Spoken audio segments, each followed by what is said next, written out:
నిన్న అసెంబ్లీలో కాళేశ్వరం కల్లోలం రేగితే ఈరోజు బీఆర్ఎస్ పార్టీలో కారు పార్టీలో కవిత కల్లోలం రేపింది. నిన్నంతా కూడా కేసీఆర్ టార్గెట్గా అసెంబ్లీలో కాళేశ్వరం కమిషన్ని రిపోర్టుపై చర్చ జరిగింది. ఆ చర్చలో భాగంగా ఇంతకుముందు ఇరిగేషన్ మంత్రి సిద్దిపేట ఎమ్మెల్యే హరీష్ రావు ఒంటరి పోరాటం చేశారు. ఒక రకంగా కేసీఆర్ని టార్గెట్ చేస్తూ కాంగ్రెస్ బీజేపీలు మిగిలిన పక్షాలు మాట్లాడుతుంటే హరీష్ రావు ఒంటరిగా పోరాటం చేశారు. 7-8 మంది మంత్రులు రియాక్ట్ అయిన సీఎం రేవంత్ రెడ్డి, ఉప ముఖ్యమంత్రి బట్టి విక్రమార్క సహా 7-8 మంది మంత్రులు దాడి చేస్తే ఆ దాడికి సమాధానం ఇస్తూ దాదాపు గంటన్నర పాటు హరీష్ రావు ఒక్కరే అసెంబ్లీలో స్వైర విహారం చేశారు. కేసీఆర్ను వెనుకేసుకొచ్చారు. కాళేశ్వరంలో అవినీతి జరగలేదని చెప్పే ప్రయత్నం చేశారు. అయినా వ్యవహారం సిబిఐకి వెళ్ళింది. సిబిఐకి ఇవ్వాలని ప్రభుత్వం నిర్ణయం తీసుకుంది. అదే ఈ రోజంతా హాట్ టాపిక్గా మారింది. అయితే ఇప్పుడు కొత్తగా సరికొత్తగా మరో హాట్ టాపిక్ వచ్చింది. అసలు కాళేశ్వరం అవినీతి, కాళేశ్వరం కరప్షన్ కేసీఆర్ చేయనే లేదంటూ ఎమ్మెల్సీ కల్వకుంట్ల కవిత కామెంట్ చేశారు. ఇక్కడి వరకు ఓకే, కానీ దాని తర్వాత ఆమె చేసిన కామెంట్స్ ఇప్పుడు రచ్చరేపుతున్నాయి. అసలు కాళేశ్వరం అవినీతి వెనుక ఉన్నది అప్పటి ఇరిగేషన్ మంత్రి హరీష్ రావు, రాజ్యసభ సభ్యుడు సంతోష్, వీళ్ళిద్దరూ కారకులు. వీళ్ళిద్దరి వల్లే ఇప్పుడు కేసీఆర్ టార్గెట్ అయ్యారు. కేసీఆర్కు మరక అంటుతుందంటూ ఆమె ఆవేదన వ్యక్తం చేశారు, బాధపడ్డారు. ఆమె బాధలో, ఆమె ఆవేదనలో అర్థం ఉంది. ఎందుకంటే కేసీఆర్ ఆమె తండ్రి, ఆ రకంగానే ఆమె రియాక్ట్ కావాలి. కానీ సంతోష్ని, హరీష్ని తెరపైకి తేవడం, తనపై కుట్రలు చేసింది ఆ ఇద్దరే అంటూ చెప్పేయడం, గతంలో కేటీఆర్ టార్గెట్గా పలు వ్యాఖ్యలు చేయడం. ఏం చేస్తున్నారు కవిత? బీఆర్ఎస్ పార్టీని ఏం చేస్తున్నారు? బీఆర్ఎస్ పార్టీలో ఏం జరుగుతుంది? అసలు కవిత చెప్పిన దయ్యాలెవరు, కోవట్టులెవరు? ఒక్కొక్కరి పేర్లు ఆమె బయట చెప్తుందా? గతంలో నిన్నగాక మొన్న కూడా కొద్ది రోజుల క్రితం మాజీ మంత్రి జగదీశ్వర్ రెడ్డిని ఒక లిల్లీపుట్ లీడర్గా అభివర్ణించారు. ఆయన వల్లే నల్గొండ జిల్లా భ్రష్టు పట్టిపోయింది, నల్గొండ జిల్లాలో బీఆర్ఎస్ ఓటమి పాలైందని చెప్పారు. మరో కీలక నేత, మాజీ మంత్రి ఇందిరారెడ్డి కుటుంబం నుంచి వచ్చిన వారసుడు కార్తీక్ రెడ్డిని ఉద్దేశించి ఆయన బచ్చాగాడు, సైకో అంటూ వ్యాఖ్యలు చేశారు. ఏంటి అసలు బీఆర్ఎస్లో చీలిక తెచ్చేందుకు, బీఆర్ఎస్ నేతల మధ్య అపోహలు సృష్టించేందుకు కవిత ఇలాంటి వ్యాఖ్యలు చేస్తున్నారా? లేకుంటే నిజంగానే ఇందులో ఏమైనా వాస్తవం ఉందా? అటు విపక్షాలు చేస్తున్న దాడి ఒక ఎత్తు అయితే బీఆర్ఎస్పై కవిత చేస్తున్న దాడి మరో ఎత్తుగా మారింది. బీఆర్ఎస్లోనే ఉంటూ, బీఆర్ఎస్ ఎమ్మెల్సీగానే ఉంటూ ఆమె చేస్తున్న వ్యాఖ్యలు కలకలం రేపుతున్నాయి. మొన్న సింగరేణి బొగ్గుగని కార్మిక సంఘం విషయానికి వస్తే, తెలంగాణ బొగ్గుగని కార్మిక సంఘం బీఆర్ఎస్కి అనుబంధంగా పనిచేస్తూ వచ్చింది. దానికి ఉద్యమ సమయంలో మొత్తం కూడా దానికి అధ్యక్షుడిగా, గౌరవ అధ్యక్షుడిగా హరీష్ రావు వ్యవహరించారు. తెలంగాణ ఏర్పడ్డ తర్వాత ఆయన చేతుల నుంచి పగ్గాలు కవితకు వచ్చాయి. తెలంగాణ ఉద్యమ సమయంలో ఆ సంఘం వెంట ఉంది హరీష్ రావు, అయితే అధికారంలో ఆ సంఘాన్ని నడిపింది కవిత. ఆమెను తొలగించి అక్కడ మళ్ళీ సింగరేణి బొగ్గుగని కార్మిక సంఘంతో అత్యంత అవినాభావ సంబంధం ఉన్న మాజీ మంత్రి కొప్పుల ఈశ్వర్కి కేటీఆర్ బాధ్యతలు అప్పగించారు. ఆ తర్వాత ఈమె ఆ బొగ్గుగని కార్మిక సంఘానికి ఏదైతే వ్యతిరేకంగా ఉంటుందో ఆ సంఘం హెచ్ఎంఎస్ గౌరవ అధ్యక్షురాలుగా మారారు. అంటే ఒక రకంగా బీఆర్ఎస్పై తిరుగుబాటు చేస్తూ, మరోవైపు కేసీఆర్ను వెనుకేసుకొస్తూ, ఏంటి అసలు కవిత స్ట్రాటజీ ఏంటి? అంతేకాదు హరీష్ రావు, సంతోష్ రావు వెనుక రేవంత్ రెడ్డి ఉన్నారట. ఇది ఇంకా ఇంట్రెస్టింగ్ కామెంట్. అసలు ఏంటి నిజంగా రేవంత్ రెడ్డి కవిత వెనుక ఉన్నారని బీఆర్ఎస్ నేతలు విమర్శిస్తున్నారు. కవిత రేవంత్ రెడ్డి, హరీష్, సంతోషం నడిపిస్తున్నారంటున్నారు. సంతోష్ రావు అనే వ్యక్తి ఉద్యమ కాలంలో కానీ ఆ తర్వాత కానీ మనం చూస్తాం, నిమ్స్లో దీక్ష తర్వాత కేసీఆర్ వీల్ చైర్ని లాక్కొచ్చే వ్యక్తి ఎవరో కాదు, ఆయన సంతోష్ రావు. అంటే అంత సన్నిహితంగా ఉన్న సంతోష్ రావు, హరీష్ రావు కేసీఆర్పై కుట్రలు చేశారా? ఇప్పుడు నిజంగా ఇది హాట్ టాపికే. తెలంగాణలో రచ్చరేపుతున్న హాట్ టాపికే ఇది. అసలు కవిత ఏమన్నారు ముందు ఒకసారి చూద్దాం. కొంతమంది కేసీఆర్ గారి పక్కన ఉన్నటువంటి వాళ్ళు కేసీఆర్ గారి పేరు చెప్పుకొని అనేక రకాలుగా లబ్ధి పొంది వారు చేసినటువంటి అనేక చెత్త పనుల వల్ల ఇవాళ కేసీఆర్ గారి పేరు బద్నామయ్యే పరిస్థితి వచ్చింది. అయినా మళ్ళీ వాళ్ళనే మోస్తాం, అయినా మళ్ళీ వాళ్ళనే ముందుకు తీసుకెళ్తామని అనుకుంటే పార్టీ ఎట్లా ముందటికి పోతుంది? ఒక బిడ్డగా నిజంగా నేను బాధపడతా ఉన్నాను. హరీష్ రావు గారిది మేజర్ పాత్ర లేదా దీంట్లో? అందుకే కదా కేసీఆర్ గారు వారిని సెకండ్ టర్మ్లో తప్పించిండ్రు. ఈ మొత్తం కాళేశ్వరం ఎపిసోడ్లో కేసీఆర్ గారికి మరక అంటిందంటే 2-3 వ్యక్తులు కారణం. మాజీ రాజ్యసభ సభ్యుడు ఒకలైతే, హరీష్ రావు గారు ఒకలైతే, మెగా కృష్ణారెడ్డి గారు ఇంకోడు, మెగానో బోగానో ఏదో. ఈ పెద్ద పెద్ద కాంట్రాక్టర్లు అందరితో కుమ్మక్కై కేసీఆర్ గారు ప్రజల కోసం ఆలోచన చేస్తే, నీళ్ళ కోసం ఆలోచన చేస్తే, వీళ్ళు సొంత వనరుల కోసం, డెవలప్మెంట్ కోసం, ఆస్తులు పెంచుకోవడం కోసం ఆలోచన చేసి ఇవాళ మీ వల్ల రేవంత్ రెడ్డి లాంటి వ్యక్తి, తెలంగాణ ఉద్యమానికి సంబంధం లేని వ్యక్తి, కేసీఆర్ గారి కాలి గోటికి సరిపోని వ్యక్తి, ఆయన నిలబడి కేసీఆర్ గారిని చెయ్యెత్తి చూపించి కేసీఆర్ గారి మీద సిబిఐ ఇవాళ నేను వేస్తా అని చెప్తున్నాడంటే కారణం ఎవరు దీనికి? నేను భరించిన, ఇదే హరీష్ రావు గారు, ఇదే సంతోష్ రావు గారు అనేక కుట్రలు చేసినా కూడా భరించిన. హరీష్ రావు గారు వెనుక, సంతోష్ రావు గారు వెనుక రేవంత్ రెడ్డి గారు ఉన్నారు. వాళ్ళని ఖచ్చితంగా కాపాడతారు అన్ని విషయాలను. దగ్గరుండి ఈ అవినీతి అనకొండలు బీఆర్ఎస్ పార్టీని ఏదైతే డిస్టర్బ్ చేసిండ్రో వాళ్ళని మాత్రం ఏమన్నారు. ఈ ఇంటర్నల్ అండర్స్టాండింగ్ అనేది ఎక్స్పోజ్ కావాలి. ఆలోచన చేసుకోవాలి కదా. అంటే నా దగ్గర పైసలు ఉన్నాయి, టీవీలు ఉన్నాయి, సోషల్ మీడియాలు ఉన్నాయి, ఏటు పడితే అటు మాట్లాడతామంటే తోలు తీస్తాం చెప్తున్నా నేను. గీత గీసుకుంటాం బిడ్డ. మీరు ఒక్క కమెంట్ పెడితే మేము 10 చేస్తాం. ఏది పడితే అది మాట్లాడచ్చు సోషల్ మీడియాలో అనుకుంటూ చూసుకుంటూ ఊరుకుంటున్నా. పెద్ద సార్ దగ్గరకు వచ్చినాక ఇక కాంప్రమైజ్ అయ్యేది ఏం లేదు. ఘోష్ కమిషన్ వేసిన రోజే నేను చెప్పిన, ఎందుకు రియాక్ట్ కాలేదు పార్టీ అని అడిగిన ఆ రోజునే. నిన్న సిబిఐ ఎంక్వైరీ చేస్తున్నా అని రేవంత్ రెడ్డి గారు అసెంబ్లీలో చెప్తే తెలంగాణ బంద్ ఖాళీ వద్దా, బగ్గు మనొద్దా తెలంగాణ? ఎట్లా మాట్లాడతారు? నిజంగానే మనిషి అవినీతి అయితే, నిజంగానే మనిషి డబ్బులు తినోడైతే వేరు మాట.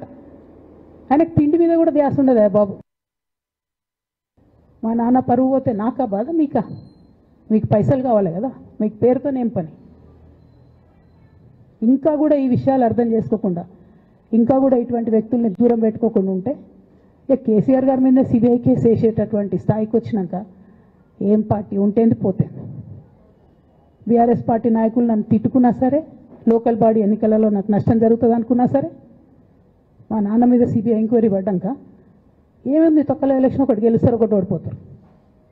అసలు ఓడిపోయే పరిస్థితి ఎట్లా వచ్చింది? ఇటువంటి దుర్మార్గుల వల్ల కాదా వచ్చింది? చూసాం కదా, బీఆర్ఎస్ పార్టీ ఉంటే ఎంత పోతే ఎంత. ఇది కవిత చేసిన కామెంట్. కేసీఆర్ పైన విచారణ జరుగుతుంటే ఇంకా బీఆర్ఎస్ ఉంటే ఎంత పోతే ఎంత. హరీష్ రావే ఈ మొత్తం వ్యవహారంలో, హరీష్ రావు, సంతోష్ రావు వాళ్ళే కల్ప్రిట్లు. మరో కాళేశ్వరం ఇరిగేషన్ ప్రాజెక్టు చేసిన ఇంజనీరింగ్ సంస్థ, అది మెగా ఇంజనీరింగ్ అనేది ఆ సంస్థకు బాధ్యతలు అప్పగించారు, వాళ్ళు చేశారు. వాళ్ళు అవినీతి చేసినా దానికి బాధ్యత వహించాల్సింది అప్పుడున్న ఇరిగేషన్ మంత్రి లేదంటే ముఖ్యమంత్రి కేసీఆర్ బాధ్యత వహించాలి. మరి అప్పటి ముఖ్యమంత్రి కాబట్టి కేసీఆర్ను వెనుకేసుకొచ్చే క్రమంలో కవిత చేసిన ఈ కామెంట్లు నిజంగా ఇప్పుడు కలకలం రేపుతున్నాయి, హాట్ టాపిక్గా మారాయి. అసలు కవితను పక్కన పెట్టినందుకు ఆమె ఇలా మాట్లాడారా, లేదంటే నిజంగా ఇందులో వాస్తవం ఉందా? హరీష్ రావు అవినీతిని గుర్తించిన కేసీఆర్ ఆ తర్వాత ఇరిగేషన్ శాఖ ఇవ్వలేదని కూడా ఆమె కామెంట్ చేశారు. అందులో వాస్తవం ఎంత? చర్చిద్దాం, డిబేట్లో చర్చిద్దాం. చాలా అంశాలు బయటకు రావాలి. కవిత ఆరోపణలు ఎందుకు చేశారు, దాని వెనుక కారణం ఏంటి, కవిత వెనుక రేవంత్ రెడ్డి ఉన్నారని నిన్నటి వరకు చర్చ. ఇప్పుడు హరీష్ రావు, సంతోష్ రావు వెనుక అంటే 24 గంటలు కేసీఆర్ ఎవరైతే రేవంత్ రెడ్డి వెనుకున్నారో ఆ మనుషులను పక్కన పెట్టుకుంటున్నారు. అది ఇక్కడ పాయింట్. ఎందుకు పెట్టుకుంటున్నారు చర్చిద్దాం. మనతో పాటు డిబేట్లో జాయిన్ అవుతున్నారు అద్దంకి దయాకర్, కాంగ్రెస్ పార్టీ ఎమ్మెల్సీ, మనకు లైవ్లో అందుబాటులో ఉన్నారు. అద్దంకి దయాకర్ కాంగ్రెస్ ఎమ్మెల్సీగానే చూడాల్సిన పని లేదు, కేసీఆర్తో కలిసి తెలంగాణ ఉద్యమంలో నడిపారు. అంబేద్కర్ విగ్రహం, రకరకాల ఆందోళనలు, సామాజిక ఉద్యమాల్లో కవిత వెనుక నడిచారు. అందుకే అద్దంకి దయాకర్ని ఇప్పుడు ప్రత్యేకించి తీసుకున్నాము. అంటే కాంగ్రెస్ లీడర్గా కాదు ఈ వ్యవహారంలో జాయిన్ అయింది, మొత్తం ఆ కుటుంబం గురించి, ఆ మనుషుల గురించి పూర్తిగా తెలిసిన ఒక వ్యక్తిగా తీసుకున్నాను. దయాకర్ గారు చెప్పాలి, బీఆర్ఎస్ పార్టీ ఉంటే ఎంత పోతే ఎంత? హరీష్ రావు, సంతోష్ రావు వల్లే కేసీఆర్కి సిబిఐ విచారణ దాకా వచ్చింది. ఇంకా ఊరుకునేది లేదు, సహించేది లేదు. హరీష్ రావు ఇరిగేషన్ మంత్రిగా అవినీతి చేశారు కాబట్టే రెండోసారి ఆయన్ను పెట్టుకోలేదు. గతంలో కేటీఆర్ను టార్గెట్ చేశారు, జగదీష్ రెడ్డిని టార్గెట్ చేశారు, తర్వాత కార్తీక్ రెడ్డిని టార్గెట్ చేశారు. ఇప్పుడు హరీష్ రావు వంతు, సంతోష్ రావు వంతు వచ్చింది. అంటే ఆమె చెప్పిన ఒక్కొక్క దయ్యం, ఒక్కొక్క కోవట్టు పేర్లు బయటకు వస్తున్నాయి అనుకోవచ్చా? అసలు కవిత వ్యాఖ్యల్ని మీరు ఎలా చూస్తున్నారు? రేవంత్ రెడ్డి అనే వ్యక్తి కేసీఆర్ ఖాళీ గోటికి కూడా సరిపోడు, అలాంటి వ్యక్తి కేసీఆర్పై సిబిఐ విచారణకు ఆదేశించే పరిస్థితి వచ్చింది అనే కామెంట్ కూడా ఆమె చేశారు. ఎలా చూస్తున్నారు వీటిని? యా కళ్యాణ్ భాయ్, ఒక రకంగా బీఆర్ఎస్ లో అంతర్గత కుమ్ములాటలు అనేవి బయటపడ్డ కాడి నుంచి ఒక ఏమంటాం కల్లోలాన్ని సృష్టించినాయి. కల్లోలం కాస్త ఇప్పుడు సునామీ లాంటిదే ఇది ఒక రకంగా. ఇంకా దీని ఇప్పుడు ఇదేంది పూర్తి స్థాయి ఏమంటాం పూర్తి స్థాయి ఆ, వివరాలు రాలేదు, కానీ ఇప్పుడు ఒక 2 దయాలు బయటపడ్డాయి పేర్లతో. ఉమ్, ఇంక ఎన్ని దయాలు ఉన్నాయి చుట్టూ ఉన్నది కానీ పేరు చెప్పకపోయినా మొన్నటి దాకా కేటీఆర్ బొమ్మ నడిపిండ్రు. అవును. ఇప్పుడు హరీష్ రావు, సంతోష్ రావు వచ్చిండ్రు. సరే ఇట్లా అంటున్నారు, ఇప్పుడు ఈ వీళ్ళ మీద అంటున్నారు కాబట్టి మళ్ళీ రేవంత్ రెడ్డి గారితో ఈ పేరు బయటికి రావడం వెనుక రాజకీయ ఎత్తుగడ ఉంది. ఏంటంటే అది సెన్సేషన్ తో పాటు కొంచెం పెనెట్రేట్ అయింది కదా జనానికిలోకి బాగా. కాబట్టి రేవంత్ రెడ్డి గారు వీళ్ళు వెనుక ఉండ్రు అని అనడం వెనుక కూడా ఒక రాజకీయ ఎత్తుగడ ఉంది. కాబట్టి రేవంత్ రెడ్డి గారు వాళ్ళ వెనుక ఉండాల్సిన అవసరం రాలే. ఎందుకంటే మీరే ఒకరి ఒకరు గోతులు తీసుకుంటే ఒకరి మీద ఒకరు ఇంకా ఇప్పుడు రేవంత్ రెడ్డి అవసరం ఏముందంటారా? ఇప్పుడు ఒకటి ఆట ఉంటది చూసిందా, ఇప్పుడు ఆయనని కొడితే ఈయనని కొడితే ఇట్లా రౌండ్ తిప్పుకుంటా వచ్చేది. మామూలుగా చిన్నగా కొట్టుకుందాం అనుకున్నారు, ఇప్పుడు మంచిగా గట్టిగానే మీకు మాత్రం ఆనందంగా ఉన్నట్టుంది. ఆనందం అనే దానికంటే కూడా ఇప్పుడు నిన్న ఏమన్నాడు మనోడు హరీష్ గాని కేటీఆర్ గాని అందరు ఒక తెర మీదకి వచ్చి ఇది కాళేశ్వరం కమిషన్ అనేది పిసిసి కమిషన్, ఇది పిసి ఘోష్ కమిషన్ కాదు, ఇది అసలు దీంట్లో విలువే లేదు. అదేంటే కవిత కన్ఫర్మ్ చేసింది, అవినీతిలో ఉన్నాడు మా బావ ఉన్నాడు కాబట్టి ఆయన అవినీతి జరిగింది అని ఇండైరెక్ట్ గా ఒప్పుకుంది. ఇప్పుడు కేసీఆర్ అవినీతి చేయలేదు కానీ అవినీతి జరిగింది అని ఆమె కూడా ఒప్పేసుకుంది. జరిగింది, అప్పుడు అవినీతి జరిగిందనే తీసి మయ్య ఆయన దగ్గరనే పెట్టుకున్నాడు. ఎందుకు మార్చాల్సి వచ్చింది మిగతా శాఖ? ఒకటి దయాకర్ గారు, ఇక్కడ నాకు ఒక డౌట్ వచ్చింది ఆ మాట అన్నాక. అంటే అంతకు ముందు ఇచ్చిన బిల్లుల్లో హరీష్ రావు అవినీతి చేస్తే ఆ తర్వాత ఇచ్చిన బిల్లుల్లో ఇరిగేషన్ మంత్రి కేసీఆర్ ఆయన అవినీతి చేశారు అనుకోవాలా మరి? అంటే ఇప్పుడు ఆ అవినీతికి సంబంధించిన అంశంలో వ్యక్తిగతంగా హరీష్ రావుది తెలిసి ఆయన పక్కన పెట్టొచ్చు, కానీ వ్యవస్థీకృతంగా జరిగిన తప్పుకు కేసీఆర్ కూడా బాధ్యుడే అవుతారు, ఆటోమేటిక్ గా అవుతారు కూడా. అవును, అంటే వ్యవస్థీకృతంగా అంటే ఏంది, ఇప్పుడు డిజైన్ లో మార్పు, తర్వాత వీటికి సంబంధించి మంత్రి అవినీతి చేసినా లేదంటే ఇంకా ఎమ్మెల్యేలు అవినీతి చేసినా ఎవరు చేసినా అల్టిమేట్ గా ఆ పార్టీని ఆ వ్యవస్థను నడిపే వ్యక్తే బాధ్యుడు అవుతాడు. ఒకటి. రెండవది ఆమె అన్న కోణం ఏంది, ఇప్పుడు ఈ అవినీతి జరగడానికి కారణం హరీష్ రావా కాదా అని చెప్పింది. అవును, హరీష్ రావు దానికి సమాధానం చెప్పాలి. నేనెట్లయితా అని అంటాడా, లేకపోతే మేము అందరం కలిసి తీసుకున్నామని నిన్న మాట్లాడినట్టే మాట్లాడతాడా?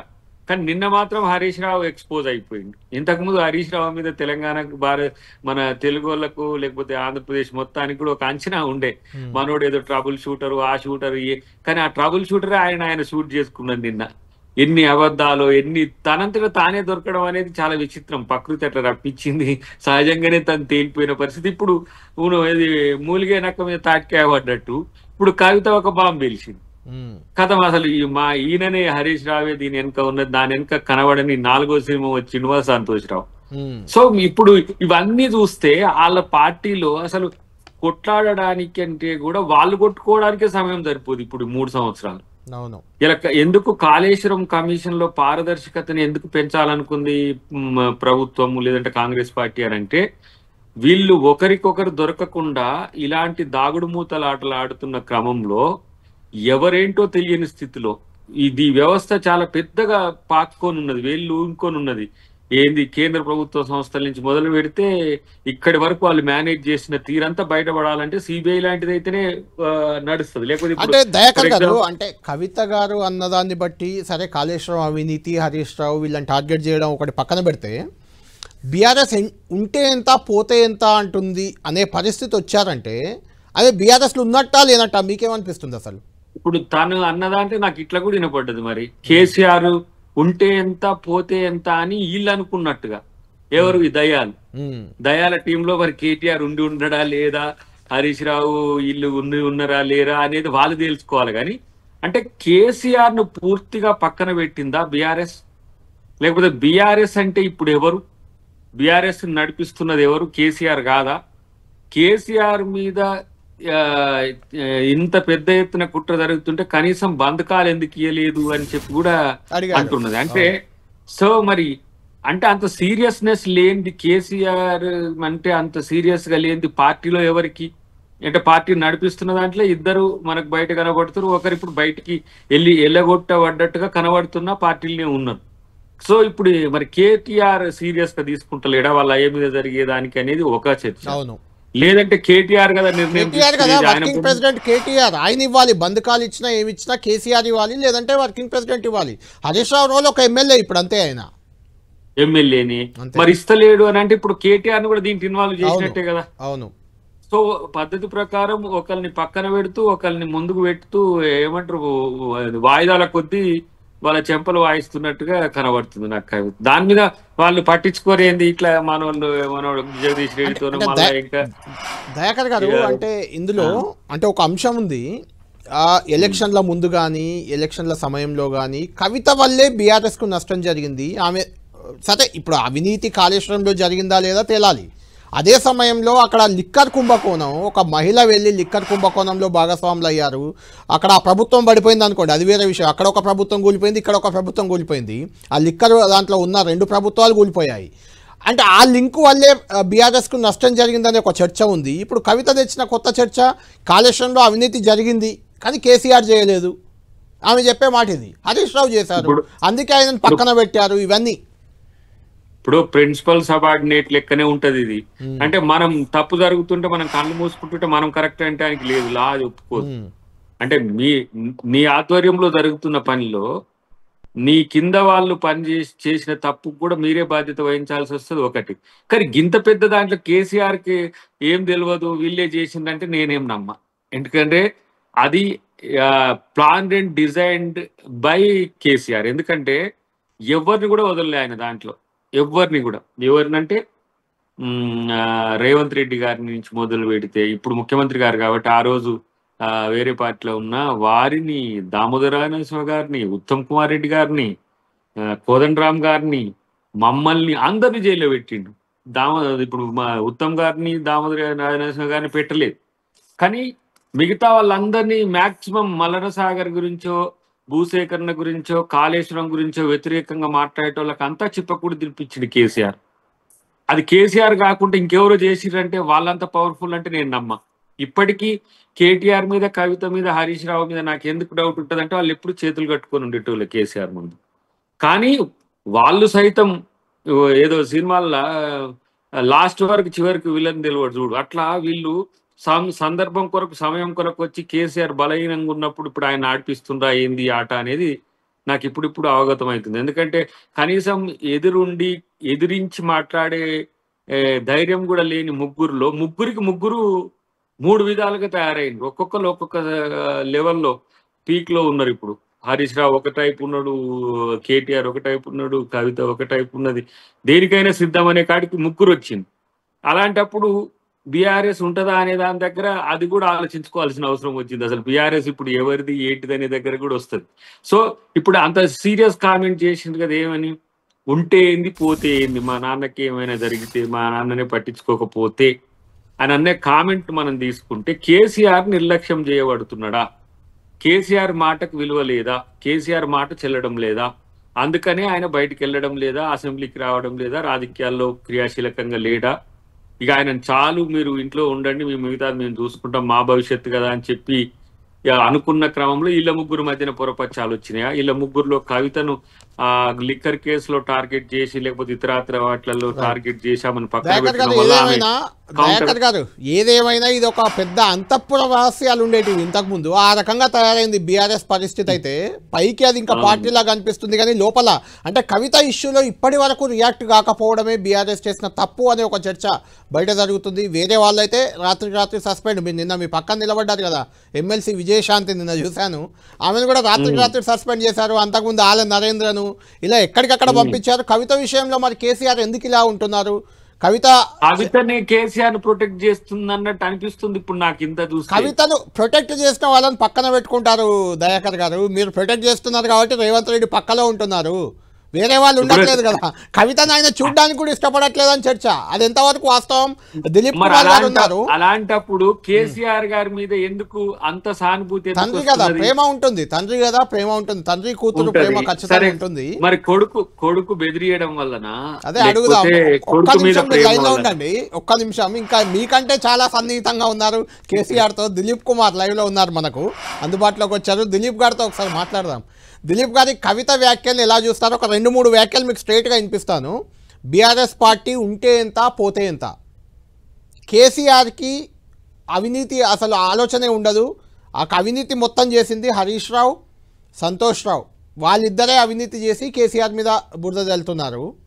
కేసీఆర్పై సిబిఐ విచారణకు ఆదేశిస్తారా? వాళ్ళిద్దరు వెనుక రేవంత్ ఉన్నాడు, రేవంత్ రెడ్డి వెనుకుండి నడిపిస్తున్నాడు హరీష్ రావుని, సంతోష్ రావుని అనే చర్చ. ఇప్పటి వరకు కవిత వెనుక రేవంత్ ఉన్నారనే చర్చ ఉండేది. ఇప్పుడు ఆమె చర్చను డైవర్ట్ చేసినట్టుగా అనిపిస్తుంది. ఈ కవిత వ్యాఖ్యల్ని ఎలా చూస్తారు? అసలు ఇక్కడ దాకా ఎందుకు వచ్చింది బీఆర్ఎస్ పార్టీలో వ్యవహారం?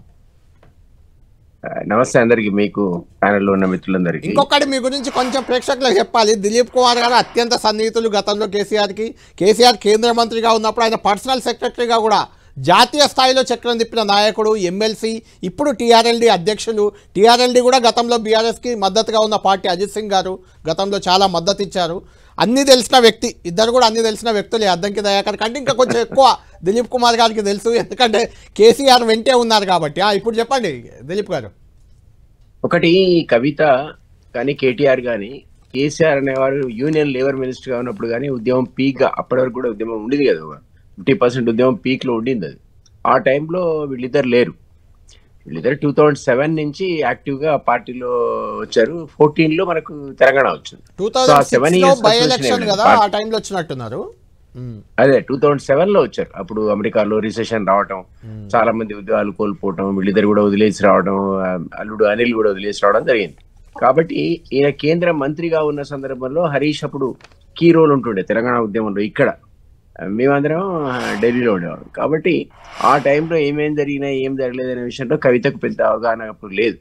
కాబట్టి ఆయన, మా నాన్నకి ఏం తెలియదు, ఆయన బూడా శంకరుడు, ఆయన చాలా హిమాలయం అంతా ఉన్నత శిఖరం అని మాట్లాడారు. దానిలో నేను తప్పు పట్టాను. ఎందుకు పట్టానంటే ఏ కూతురైనా తండ్రిని అలానే చూస్తుంది, అందులో అనుమానం లేదు. అదే నేను కాదనట్లు, ఎవరికి అయినా కూతురైనా కూతురి తండ్రి మీద అనుమానం, ఈ ఫ్యామిలీ సందర్భంలో ఒకళ్ళ మీద ఉండడంలో తప్పలేదు. కానీ అప్పుడున్నటువంటి ఉద్యమం దాన్ని ఎట్లా నడిచింది ఆమె చెప్పింది కదా. ఆయనకి అంతకుముందు నా పెళ్ళప్పుడు డబ్బులు కూడా ఎత్తుకునేవాడు, అసలు డబ్బులు లేవంటే, మరి అట్లా డబ్బులు లేని సందర్భంలో ఉద్యమం నడపాలంటే డెఫినెట్లీ అప్పుడు డబ్బులు అవసరం పరిస్థితి ఉంది కదా. కాబట్టి కేసీఆర్ అనేవాడు శుద్ధపూస అని ఆమె అనుకుంటే, గతంలో తనంత ముందు పరిచయం ఉన్న తండ్రి మీద ఉన్నటువంటి ఏదో అనురాగం అనండి, ఆప్యాయత్వం అనండి, ఆ మాట అంటే అది కరెక్ట్ కాదు. తెలంగాణ ఉద్యమ క్రమంలో కేసీఆర్ తనకు ఉన్నటువంటి అధికారంలో ఉన్నదాన్ని ఆయన వినియోగించుకోండి చాలా సందర్భాల్లో. అది దానికి ఏం ఖర్చు పెట్టాడు, ఉద్యమానికి పెట్టాడా, ఎవరికి పెట్టాడా అని వేరే విషయం. అంతప్పుడు ట్రాన్స్పోర్ట్ మినిస్టర్ కూడా మీకు తెలుసు కదా కళ్యాణ్, మీరు అప్పుడు కూడా జర్నలిజంలో ఉన్నారు కదా. ట్రాన్స్పోర్ట్ మినిస్టర్ గా ఉన్నప్పుడు కూడా ఆయన మీద రకరకాల అభియోగాలు వచ్చాయి. ఇదే సహారా దాంట్లో కూడా వచ్చినట్టుంది కదా. నేను పనిచేసిన సందర్భంలో సహారా గానీ, ఈపీఎఫ్ లో గానీ ఆరోపణలు రావడం అనేది తప్పేం కాదు. అది రుజువు అయినప్పుడు, శిక్ష పడ్డప్పుడు అది వేరు. అప్పుడు ఉద్యమం నడపడం కూడా సాధ్యపడదు. ఇవన్నీ ఏం చేయకుండా ఊరికేనే ఉద్యమం నడవాలి అంటే, మీరు నేను అందరం ₹1 కూడా ఇవ్వకుండా ఉద్యమంలో పార్టిసిపేట్ అవుతామంటే కేసీఆర్ నడపలేడు. కాబట్టి కొన్ని చేసి ఉండొచ్చు. అది ఉద్యమం కోసం చేశాడా, దేనికోసం చేశాడు, వ్యక్తుల కోసం చేశాడు, అది పక్క పెట్టాడు. నేను చెప్తున్నా అంటే జనరలైజ్ చేసి ఆమె అయితే క్యారెక్టర్ పెట్టి మా నాన్నకి అసలు ఏమీ తెలియదు మొత్తం ఈయన అనడం తప్పు అనేది ఒకటి. చాలా సందర్భాల్లో హరీష్ అనేవాడు అట్లాంటి పనులు ఏం చేసినా ఉద్యమ కాలంలో కానీ, ఆయన లేబర్ మినిస్టర్ ఉన్నప్పుడు కానీ, లేదా తర్వాత కాలంలో నాకు సంబంధాలు లేవనుకోండి, అవన్నీ కూడా 50% అయితే వాళ్ళ నాలెడ్జ్ లో ఉండే చేశాడు. మీరు ఆల నరేంద్ర గారి ప్రస్తావన చేశారు, ఇంతకుముందు విన్నా. ఆల నరేంద్ర కూడా మీ జ్ఞాపకం ఉంటే అది ఒకటి ప్లే చేయండి, మీకు తెలుస్తుంది. వీళ్ళు ఉద్యమ ముసుగు లోపల రకరకాల వసూళ్లకు, బెదిరింపులకు, బ్లాక్ మెయిల్కు పాల్పడ్డారు. మాకున్న పదవులు పలానా వాళ్ళకి అమ్మారు, వీళ్ళకి అమ్మారు అనే విషయాన్ని ఆల నరేంద్ర ప్రెస్ మీట్ లో చెప్పాడు తనను తీసేసిన సందర్భంలో. కాబట్టి ఇవి ఎలిగేషన్స్ అనేది కొత్త కాదు. కానీ ఎప్పుడైతే స్ట్రైట్ అవే మీకు అధికారం వచ్చిందో, మీరే మొత్తం రాష్ట్రానికి బాధ్యత మీకు అప్పచెప్పారో ప్రజలు, అప్పుడు అవినీతి అనేది ఇంకా ఎక్కువ చేయడానికి ఆస్కారం ఏర్పడుతుంది. సో దానికి హరీష్ అనేవాడు ఒక 100 రూపాయలు అవినీతి చేస్తే వాళ్ళ మామయ్యకు 50% ఇంతకుముందు చెప్పినట్టు తెలిసి ఉంటే మిగిలిన 50% ఆయన చెప్పి ఉండకపోవచ్చు. సంతోష్ రావు అనేవాడు 100 రూపాయల అవినీతిలో ఆయనకు 50% చెప్తే మిగిలిన 50% చెప్పి ఉండకపోవచ్చు. ఎందుకంటే అది సంతోష్ మీద ఉద్యమకారుల్లో కూడా ఈ ఆరోపణలు ఉన్నాయి. సో ఇవన్నీ కూడా కేసీఆర్ కనుసనల్లోనే జరుగుతాయి తప్ప ఆయనకి ఏమీ తెరవకుండా వీళ్ళంతా వీళ్ళే చేశారని తప్పు. డెఫినెట్లీ పక్కకున్న వాళ్ళు అవకాశాలు ఏంటి, అంటే దిలీప్ గారు నేను అంటుంది ఏంటంటే పక్కకున్న వాళ్ళు ఖచ్చితంగా కరప్ట్ చేస్తారు, తప్పులు జరుగుతాయి, కొన్ని జరుగుతాయి, కానీ దానికి బాధ్యుడు అల్టిమేట్ గా ఆ నాయకుడే అవుతాడు కదా. నేను కాదంటలే కదా, నేను అదే చెప్తున్నా. కవిత గారు ఎందుకు ఆ నాయకుడిని వెనకేసుకొస్తూ వీళ్ళే తప్పులు చేశారు అని సంతోష్ హరీష్ ని టార్గెట్ ఎందుకు చేస్తున్నారు? కేసీఆర్ కి కవితకు మధ్య గ్యాప్ రావడానికి వాళ్ళే కారణమని ఏమన్నా బాధపడుతున్నారా? లేదంటే వాళ్ళిద్దరి వెనుక రేవంత్ ఉండే అవకాశం ఉందా? కవిత వెనుక రేవంత్ ఉండే అవకాశం ఉందా? నేను అదే చెప్తున్నా.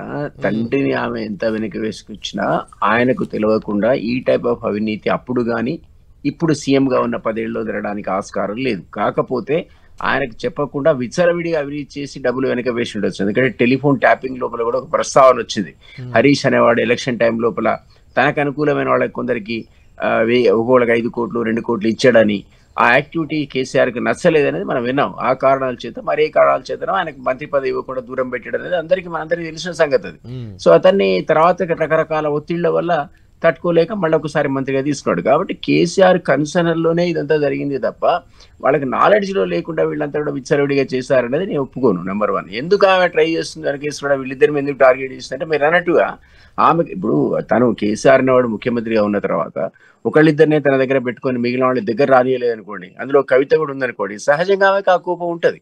ఎందుకంటే మనందరం చూసాం కేసీఆర్ ఒక కోటరీని ఏర్పరచుకున్నాడు. ఆ కోటరీ దాటి మిగిలిన వాళ్ళు ఎవరిని కలిసేవాడు కాదు. సో అందులో కలవకుండా ఉన్న వ్యక్తుల్లో కవిత కూడా ఉందని మనకి ఇటీవల కాలంలో జరుగుతున్న సంఘటనల ద్వారా అర్థమవుతుంది. కాబట్టి ఆమె ఈ మొత్తం కూడా వీళ్ళే కారణం, నేను డాడీకి దూరం కావడానికి అనేటువంటి ఆలోచన ఉందేమో నాకు తెలియదు. కానీ ఇదంతా కూడా కలిసి చేసినటువంటి దోపిడీ వీళ్ళు తెలంగాణ సమాజాన్ని అందరు కలిసి. కాకపోతే వాటర్ల విషయాల లోపల కేసీఆర్కి 30% తెలియవచ్చు, 70% వీళ్ళు పంచుకొని ఉండొచ్చు, అది వేరే విషయం. కానీ అవినీతి జరగలేదని అన్నదా తప్పే, కేసీఆర్కి అసలు తెలియదని అన్న తప్పే. అది నాకున్న పర్సనల్ నాలెడ్జ్తో చెప్తున్నాను ఆయన. ఎందుకంటే ఆయన కొంత ఆయన చెప్పకుండా కూడా వసూలు చేస్తారు ఉద్యమ నాయకులు కానీ ఉన్నవాళ్ళు కానీ, అంతకుముందు రకరకాల పదవులు ఆయన ద్వారా అనుభవించిన వాళ్ళు కానీ, ఆ తర్వాత కాలంలో సీఎంగా ఉన్నప్పుడు ఆయన అధికారాన్ని అనుభవించిన వాళ్ళు కానీ అంతా కేసీఆర్ నాలెడ్జ్లో ఉండి చేయరు. కానీ ఆయన కొంత మీరు అన్నట్టు ఆయనే బాధ్యుడు.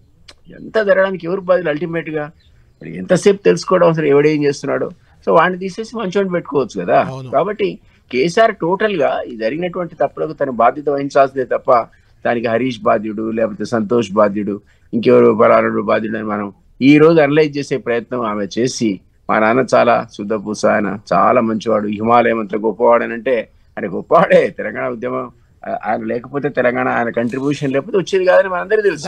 మీరు నేను ఏం చేసినా కూడా అల్టిమేట్ గా కేసీఆర్ కంట్రిబ్యూషన్ ఉండడం వల్లే తెలంగాణ వచ్చింది మనం అందరూ ఒప్పుకుంటాం. కానీ ఆ సందర్భం లోపల ఆ ప్రక్రియ లోపల రకరకాల అవినీతి పనులు లేకపోతే తప్పులు జరిగాయి.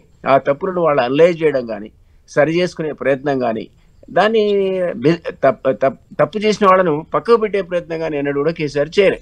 అది చేయకపోవడం వల్ల కొన్ని విపరీత పరిస్థితులు ఏర్పడాయి. అందులో ఒక పరిస్థితి కాళేశ్వరం ఒకటి. దిలీప్ గారు ఇక్కడ ఒక పాయింట్ అంటే హరీష్ రావు సంతోష్ది ఎంత బాధ్యత ఉంది, ఎంత తప్పు ఉంది అనేది పక్కన పెడితే కవిత లిక్కర్ కేసు విషయంలో కూడా చాలా విమర్శలు వచ్చాయి. ఆమె లిక్కర్ కేసులో ఇన్వాల్వ్ కావడమే బీఆర్ఎస్ పార్టీకి ఇబ్బందిగా మారింది, ఓడిపోవడానికి అది కూడా ఒక కారణం.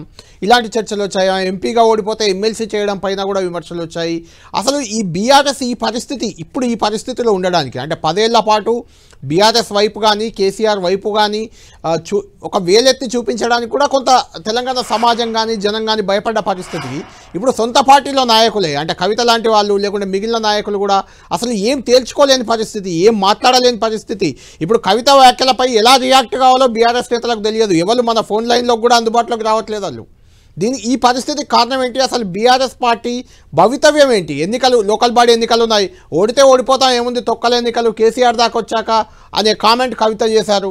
ఎలా చూడాలి అంటే బీఆర్ఎస్ ఒక సీరియస్ పార్టీగా కంటిన్యూ అయ్యే అవకాశం కనిపిస్తుందా?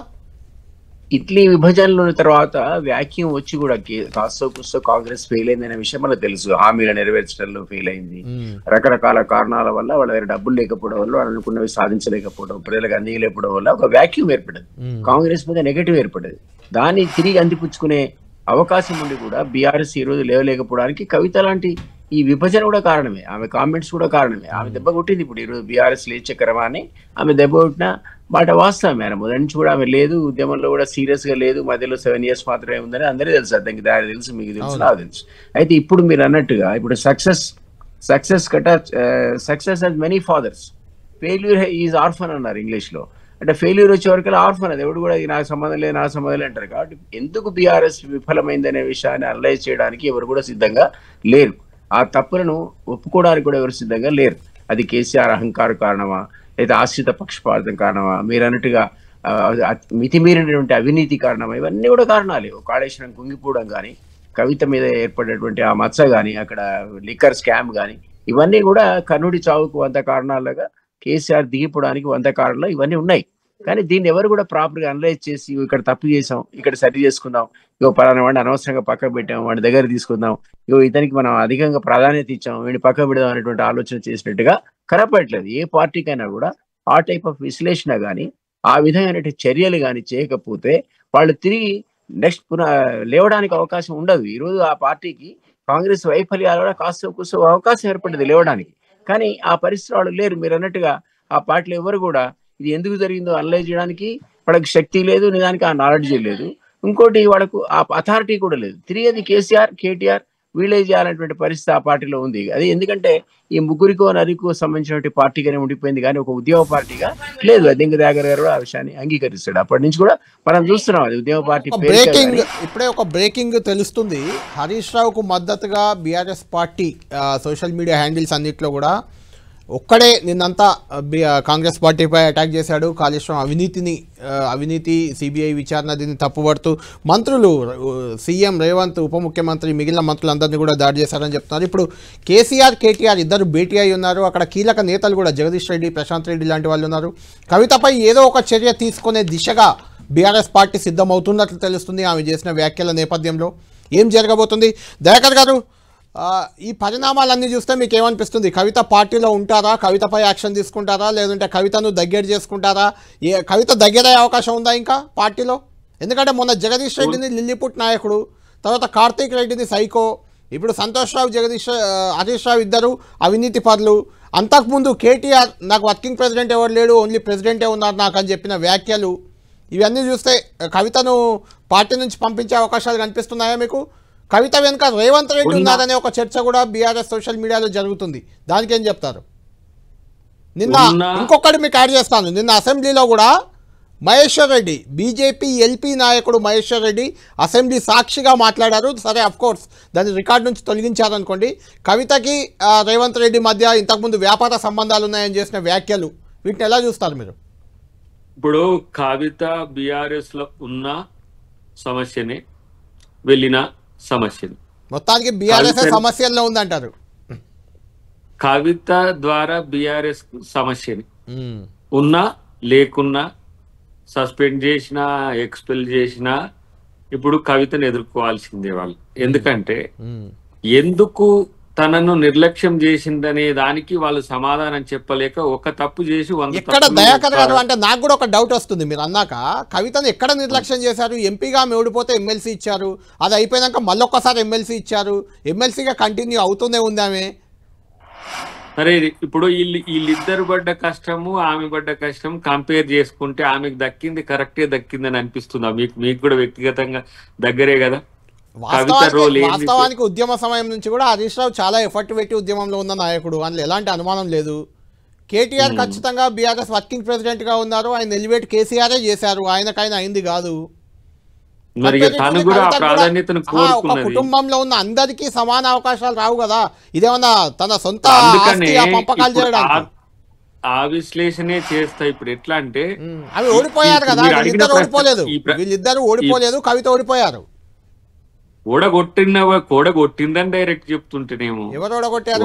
అరవింద్ ఓడగొట్టాడు కదా బీజేపీ ఎంపీ. వాళ్ళు ఇంటనే ఓడగొట్టిండ్రు, రాజకీయ కుట్ర చేసిండ్రు అంటే అక్కడి నుంచే కదా. లేకపోతే ఎవరైనా ఇంట్లో అంత సవ్యంగా ఉంటే బయటకు వెళ్ళి ఇంటి మీద పంచాయతీ పెట్టుకుంటారా? ఇలా ఇప్పుడు ఈ జరుగుతున్న పంచాయతీలో అయితే అసలు బీఆర్ఎస్ ఉంటేంది పోతేంది అన్నది ఆమె, నేనుంటేంది పోతేంది అనేది కూడా కాదు. కాబట్టి అక్కడి వరకు ఆమె తెగించింది కాబట్టి మరి ఇక్కడి వరకు వీళ్ళు ఎంతవరకు తెగిస్తారనేది చూసినా ఏదన్నా ఒకటి. ఇప్పుడు విరిగిన అద్దమే, ఇది పగిలిన అద్దమే, అతుకు అనేది అట్లనే ఉంటది. కాబట్టి వాళ్ళు ఎంత కోఆర్డినేట్ చేయాలనుకున్నా కూడా కావట్లేదు. కారణం ఏంటంటే తను ఇక ఎల్లగొట్టాలని అనుకుంటుండేమో, అందుకని ఆమె కూడా చేస్తుందేమో అని ఒకటి. కానీ రెండవది ఏంటంటే ఇప్పుడు జాతీయ పార్టీలనైనా కొన్ని పార్టీలలో ఎట్లా ఉంటదంటే ఏదైనా ఒక సమస్య ఉంటే అప్పుడు విరిగిపోతుంది. అందరు ఎవరో ఒకరు, ఇప్పుడు కాంగ్రెస్ లో ఉందనుకో, ఏదైనా జరిగింది అనుకోండి, ఏమంటే ఎవరో ఒకరు చెప్తూనే ఉంటుంది, దాని మీద చర్చ జరుగుతూనే ఉంటుంది. ఇమీడియట్ గా క్రమశిక్షణ కమిటీ వస్తుంది, దాన్ని రిజాల్వ్ చేస్తుంది, ఇమీడియట్ గా దాని నుంచి నడుస్తుంటది. అదే బీఆర్ఎస్ లో 25 సంవత్సరాల నుంచి గూడు కట్టుకొని ఉన్న ఇదంతా కేసీఆర్ ఏకఛత్రాధిపత్యం నడిచిన రోజుల నుంచి మొదలు చేడితే ఇప్పటి వరకు ఇప్పుడు అది బద్దలవుతున్నది కేవలం కుటుంబ సభ్యులతోనే. ఇది మళ్ళీ ఎవరో పార్టీలో ఇంకో XYZ ఎవరేం చేయలేకపోయారు. ఇంతకుముందు మీరు అన్నట్టు నరేంద్ర గారు ఏం చేయలేకపోయినారు, విజయశాంతి గారు ఏం చేయలేకపోయినారు, రవీంద్రనాయక్ గారు ఏం చేయలేకపోయినారు, ఇంకా ఈటల రాజేందర్ గారు కూడా ఆ తాత్కాలికంగా వాళ్ళకు ఒక నెల రోజుల వార్త అనుకుంటారు వాళ్ళు. మామూలుగా ఉంటే ఒక 2 రోజులు గట్టిగా చేస్తారు, తర్వాత నుంచి మొదలుపెట్టి ఇట్లా కౌంటర్. అప్పుడు సోషల్ మీడియా లేకున్నా సరే తెలంగాణ మూవ్మెంట్ అడ్డం పెట్టుకుని అట్లా అయ్యేది. కానీ ఇప్పుడు సోషల్ మీడియాలో ఆమె మీద కౌంటర్ వస్తుందని చెప్పి తనే అంటున్నది. ఆమెనే ఎవరు సోషల్ మీడియా హ్యాండిల్స్ రావు, ఎవరైనా పార్టీకి వ్యతిరేకంగా మాట్లాడితే వాళ్ళ మీద సీరియస్ గా వస్తాయి. కాబట్టి ఇక్కడ జరుగుతున్న పరిణామాల్లో what is the future of the BRS భవితవ్యం ఏంటి అని పెట్టుకోవచ్చు మీరు టైటిల్. ఇంత గందరగోళాల్లో మాకేం కాదని దయాకర్ గారు ఇక్కడ అదే దిలీప్ గారికి మీకు ఇద్దరికి తెలుసు, గతంలో ఎలక్షన్ల ముందు కూడా కాంగ్రెస్ పార్టీలో ఇదే గందరగోళం, G9 G8 ఏదో పెట్టుకొని రేవంత్ రెడ్డిపై మొత్తం తిరుగుబాటు. అప్పుడు PCC అధ్యక్షుడు కాకుండా అదే రకమైన అప్పుడు అంతా ఒక్కటయ్యారు. అది అప్పటి గందరగోళాన్ని అధిగమించింది కదా మీ పార్టీ. అలా బీఆర్ఎస్ లేదంటారు అవకాశం? ఇప్పుడు లేవా? ఎప్పుడు ఉంటాయి. కాంగ్రెస్ లో పంచాయతీ లేకపోతే అది కాంగ్రెస్ కాదనుకోవాలి మీరు. కాంగ్రెస్ లో ఏదో ఒక వైరుధ్యం ఉంటూనే ఉంటుంది. కానీ బీఆర్ఎస్ లో ఎప్పుడైనా ఇట్లాంటి సంక్షోభం చూసినవా? నీకైతే బీఆర్ఎస్ పుట్టుక కానీ కాబట్టి ఇది అంత ఆషామాషిగా వెళ్తుంది అని అనుకోను. రెండవది, ఇన్ని సమస్యల మధ్యన ఒక రకంగా ఎంత ఇప్పుడు నువ్వు అన్నారుగా హరీష్ రావు గారు తానొక్కడే మొత్తం చేసిండనేది, ఆ రోజు కూడా తానొక్కడే చేయడం అనేది తప్పు అనేది. ఇది ప్రజాస్వామ్యం, కుటుంబము, వ్యక్తి ఇది కాదు. ఇది తెలంగాణ సమాజం అంటే ఉద్యోగం నేను ఒక్కని చేసినట్టు. ఇప్పుడు మనం అనుకుంటున్నాం కదా ఆయన లేకపోతే లేదు అని. ఆయన లేకపోతే ఏముందో నేను చెప్పగలను, ఆయన ఎక్కడ లేడో కూడా చెప్పగలం. ఎందుకు సాగరారం నుంచి కాకుండా పోయి కాంగ్రెస్ పార్టీ దగ్గర కూర్చొని విలీనం కొరకు ప్రయత్నాలు చేసిండు. ఆ రోజు 100 సీట్లు పెట్టి 15 ఎంపీలు వస్తే తెలంగాణ వచ్చేదా? కాబట్టి అవన్నీ ఆ రోజు JS లో చర్చించినాకనే కదా ఆయన డిబేట్ అయ్యి కదా సాగరారం సంసద్ యాత్ర ఇవన్నీ పెట్టింది. అందుకనే కదా కోదండరామ్ గారి మీద కోపమైన, మాలాంటి వాళ్ళ మీద కోపమైన రానియకపోవడానికి కారణం. ఇదంతా కూడా మాకు తెలుసు అవన్నీ. కానీ మా వ్యక్తిగత ప్రయోజనాలు చూసుకోలే, కానీ ఆయన కుటుంబ ప్రయోజనాలు చూసుకున్నాడు, తన ప్రయోజనాలు చూసుకున్నాడు. ఎప్పుడైనా సరే నేనేమంటున్నా సరే కేసీఆర్ చరిత్ర నుంచి తీసేయలేరు. నువ్వు నేను తీసేసేది ఏం కాదు. తన రోల్ ఉన్నది, లేదని చెప్పినా కూడా అది అబద్ధం. కాబట్టి ఆ రోల్ ని ప్రజలు ఏం చేసిండ్రంటే, అయ్యా నువ్వు కొట్లాడిన వాళ్ళ దాంట్లో గట్టిగా ఉన్నావు నాయన అని చెప్పేసి నీకు పవర్ ఇచ్చిండ్రు. ఒకసారి కాదు, రెండోసారి కూడా ఎట్లనో ఒకట్లు వచ్చింది, మనుషులతోనో మిషన్లతోనో. దాన్ని మంచిగా వినియోగించుకుంటే తెలంగాణ చరిత్రలో మంచిగా జయశంకర్ సార్ అంతటి ఒక త్యాగధనునిగా నీకు ఒక మంచి పేరు ఉంటుండే. కానీ ఇట్లా ఆస్తులు దోచుకోవడంకి నేను అసలు ఇవాళ అన్నదానికి చాలా మంది అంటున్నారు, ఇట్లా ఎందుకు అన్నావు దయాకర్జీ కేసీఆర్ని ఇట్లా అన్నావు అంటే, నువ్వు తెలంగాణను తెగ దోచుకుంటుంటే మౌన సాక్ష్యమై చూస్తూ ఇప్పుడు కేసులు పెట్టొద్దు. అసెంబ్లీ నిన్న మండలి మండలిలో ఏంది తెలుసా, వాళ్ళు తెలంగాణ ఉద్యమకారుల మీద కేసులు పెడతారా? తెలంగాణ తెచ్చినోని మీద కేసులు పెడతారా అని చెప్పి మనోళ్ళు మోడీ బాబు డైరెక్షన్ కి రేవంత్ యాక్షన్ అంటే నాలంటూ నేను హౌజుల్నే అన్న రికార్డులో లేదు కానీ తెలంగాణ చోర్ అయిండు కేసీఆర్. ఎందుకు ఇలా మనము భూములు అమ్ముతుంటే ఎంఆర్ ప్రాపర్టీస్ కానీ ఇతరత్ర భూములు అమ్ముతుంటే భూములు అమ్మొద్దు, ఉద్యోగాలు ఇస్తుంటే ఇప్పుడు ఉద్యోగాలు ఇవ్వకండి, మేము వచ్చినాక వేసుకుంటాం ఫ్రీ జోన్ అని చెప్పేసి కొట్లాడినాం ఆ రోజు. అవును, ఇలా మీరు అట్లాంటి ఆస్తులన్నీ ఎవరికి పడితే వాళ్ళకు తెగ నమ్ముకుంటూ తెలంగాణ ప్రజలు కట్టిన సొమ్మును అంటుంది, అది అంతా కేసీఆర్ చేయలేదని కదా చెప్పేది. అందుకని అంటున్నా, నువ్వు బాసు కాదైతే నిన్ను ఎవడనడు. ఇలా జయశంకర్ సార్ని ఎందుకు అన్నారు, లేకపోతే మహమూద్ అలీని ఎందుకు అన్నారు, లేకపోతే వాళ్ళ మంత్రివర్గాలు ఎవరు ఎందుకు అన్నారు, కేసీఆర్ని ఎందుకు అంటారు, కేసీఆర్ కుటుంబాన్ని ఎందుకు అంటున్నారు? కాబట్టి తెలంగాణ ప్రజల్ని నమ్మించి మోసం చేసిండ్రు, వంచిండ్రు అనే ఉద్దేశంతోనే అక్కడ కాళేశ్వరం కూలింది, ఇలా ప్రభుత్వం కూలింది. నేనేమన్నా ప్రభుత్వం కూలింది శిక్ష కాదు, ఇప్పుడు పార్టీ కూలుతున్నది. పార్టీ అదే పాయింట్ ఒక చిన్న బ్రేక్ తర్వాత మాట్లాడదాం. ఎప్పుడైనా వాస్తవ పునాదుల మీద ఏదైనా జరగాలనే దానికి ఇది ఉదాహరణ అనుకుంటున్నా, చూద్దాం. దయాకర్ గారు ఒక చిన్న బ్రేక్ తర్వాత కంటిన్యూ చేద్దాం. పార్టీ కూలుతుందా నిజంగా? కారులో కల్లోలం ఎక్కడి వరకు దారి తీయబోతుంది? బీఆర్ఎస్ ఉంటే ఎంత పోతే ఎంత అని కవిత కామెంట్ చేశారంటే అసలు బీఆర్ఎస్ ఉంటుందా పోతుందా? పోవడానికి కారకులు ఎవరు? కవిత అవుతుందా? విపక్షాలు, ప్రధాన పార్టీలు, ప్రతిపక్షాలు ఎలాగో ఒక పార్టీని దెబ్బతీయాలని చూస్తాయి. ఆ పార్టీలు కాంగ్రెస్ బీజేపీలు బీఆర్ఎస్ని గూలుస్తాయా, లేదంటే కవితే గూలుస్తుందా, లేదంటే హరీష్ రావు గూలుస్తారా ఆమె అన్నట్టు? అసలు బీఆర్ఎస్ ఉంటుందా ఊడుతుందా? ఇదే చర్చ. ఒక చిన్న బీఆర్ఎస్ పార్టీ అధికారం కోల్పోయిన తర్వాత ఆ పార్టీలో రోజు రోజుకు వాతావరణం దారుణంగా తయారవుతుంది. ఇప్పుడు కవిత చేసిన వ్యాఖ్యలు, ఆ పార్టీ ఉంటే ఎంత పోతే ఎంత అనేది బీఆర్ఎస్ ఉద్దేశించి కవిత మాట్లాడడం, తన తండ్రి పెట్టిన పార్టీ ఉంటే ఎంత పోతే ఎంత అని కవిత ఎందుకు వ్యాఖ్యలు చేశారు? నిజంగా విపక్షాలు అంటే రేవంత్ రెడ్డి కానీ లేదంటే మోడీ కానీ బీజేపీ నుంచి లేకుంటే కాంగ్రెస్ నుంచి ఉన్నారు కాబట్టి బీఆర్ఎస్ పార్టీని దెబ్బతినాలి అని అనుకోవచ్చు, తప్పలేదు.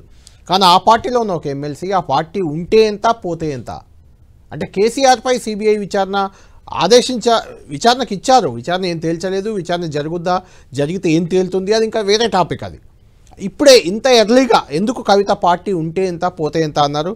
దిలీప్ కుమార్ గారితో మాట్లాడదాం. దిలీప్ గారు, కవిత పార్టీ ఉంటే ఎంత పోతే ఎంత అన్నారంటే పార్టీ పోతుందనే అనుమానం ఏమైనా వచ్చిందా, లేకుంటే హరీష్ రావుని టార్గెట్ చేశారు, హరీష్ రావు పార్టీని దెబ్బతీస్తున్నారా అని ఉద్దేశమా, లేదంటే కవిత వల్లే పార్టీకి నష్టం జరుగుతుందని ఒక పెద్ద చర్చ. రజతోత్సవ సభతో కొంత బీఆర్ఎస్ పార్టీకి ఊపు వచ్చింది. ఆ తెల్లారే కవిత రాసిన లేఖ లీక్ అయింది. బీఆర్ఎస్ బీజేపీలో విలీనం అనే ఒక చర్చ మొదలు కవిత వల్లే, అంటే కవిత చేస్తే దానివల్ల దానికి బలం వచ్చింది. ఈ నేపథ్యంలో పార్టీ ఉంటే ఎంత పోతే ఎంత, అసలు బీఆర్ఎస్ ఉంటుందా పోతుందా, ఏం జరగబోతుంది అంటే ఏం చెప్తారు?